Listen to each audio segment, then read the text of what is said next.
Hola a todos. Vamos a explicar brevemente el tema 12.1, la evolución política tras la muerte de Franco, retos, logros, dificultades y resistencias al establecimiento de la democracia.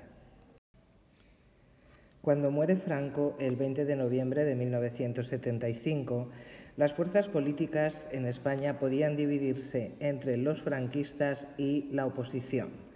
Dentro de los franquistas estaba el búnker, los que querían mantener el régimen en su ideario original, digamos, y los aperturistas, como por ejemplo Adolfo Suárez. En la oposición vemos partidos como el PSOE, el Partido Comunista, también sindicatos, el PNV. El 22 de noviembre de 1975, Juan Carlos I jura como rey de España. Aunque mantiene a Arias Navarro como presidente del Gobierno, nombra a Fernández Miranda presidente de las Cortes y también algunos ministros aperturistas. A principios de 1976 se produce un aumento de la tensión social con huelgas en Madrid y Vitoria que son reprimidas por el Gobierno. Por ejemplo, en Vitoria, 5 manifestantes mueren a mano de la policía. En julio de 1976, Arias Navarro dimite por petición del rey y es sustituido por Adolfo Suárez, que nombra un gabinete aperturista que comienza a llevar a cabo reformas. Por ejemplo, se disuelve el Tribunal de Orden Público, se amnistía a los presos políticos y se legalizan partidos y sindicatos, excepto el Partido Comunista, que luego veremos. Suárez presentó al país el proyecto de ley para la reforma política. Esta ley estaba planteada como una 8ª ley fundamental que servía para acabar con las anteriores. Esta ley en realidad establecía la democracia en España.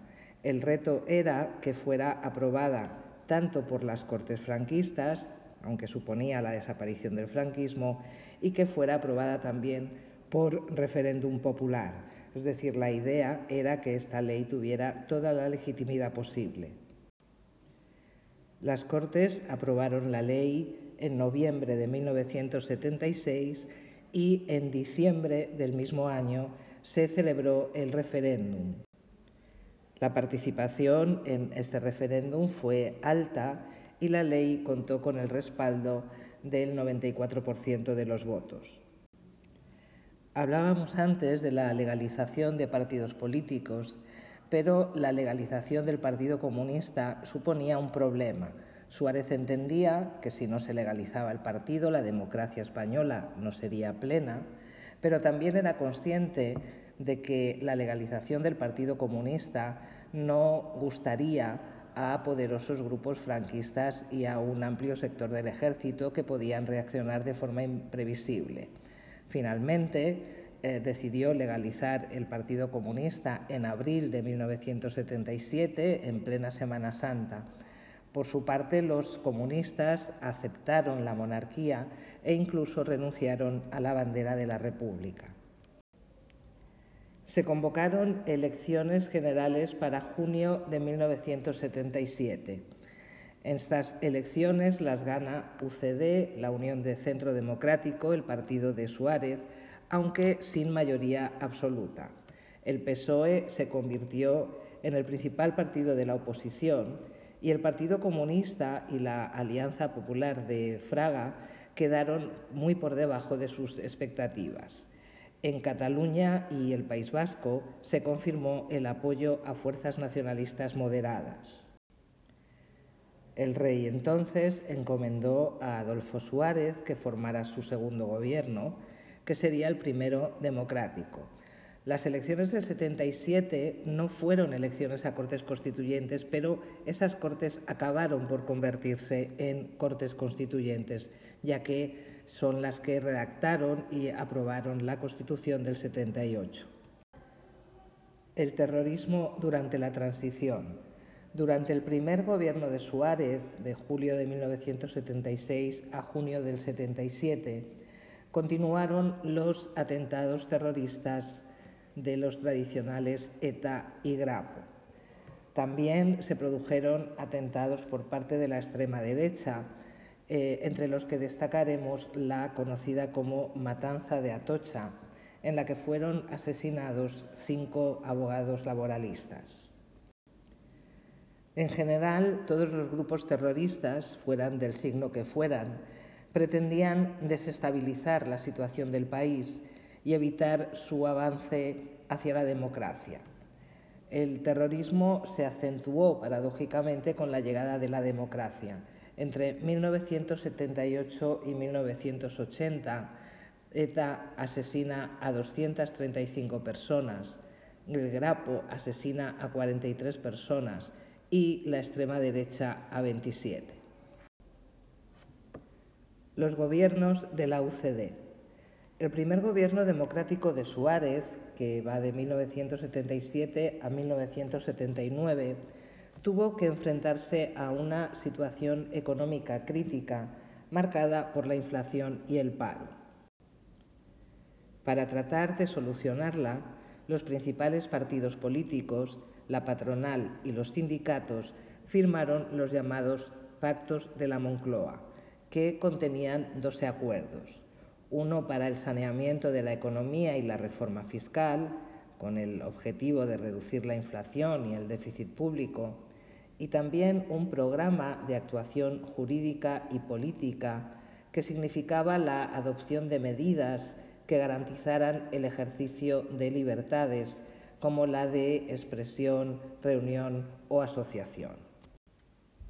Por otro lado, en octubre de 1977, todos los grupos parlamentarios, excepto Alianza Popular, que se abstuvo, aprobaron una ley de amnistía que afectaba a presos de organizaciones terroristas, pero también incluía a autoridades, funcionarios y agentes del orden que habían cometido acciones violentas en el ejercicio de la represión política llevada a cabo por la dictadura.